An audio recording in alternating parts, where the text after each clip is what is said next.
Hello everyone. We have another shopping haul from Chatuchak Weekend Market and December. So let's go. First shopping kaysa 100 baht. So everything are below 100 baht. We have kaning mga candies. So we got 3 packs of candies. And we have this one, the black inhaler kay kanido ang mas nice kay menthol gyud kuno kayo ni. I also got far infrared kay medyo sakit kay ang likod this past few days.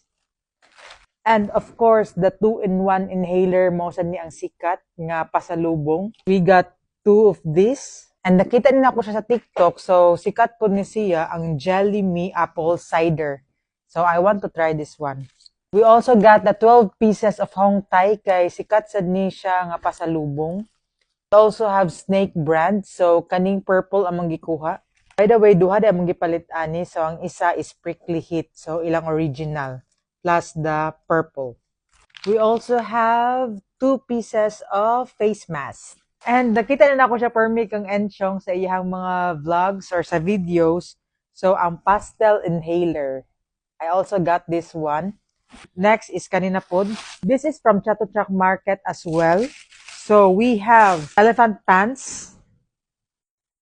So, mga nindot ang ilang color dito. Or I mean, mga designs. We also have this small pouch from Chatuchak Market as well. Also have 3 bags. Cute little bags. So, we got 1, 2, and 3. And lastly, from Chatuchak Market, we have 2 bags. And this is handmade nga brand.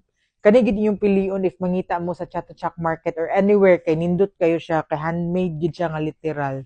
And it's very nice kaayo quality. Plus with zipper. So wag gid akong ganahan ang with zipper. See?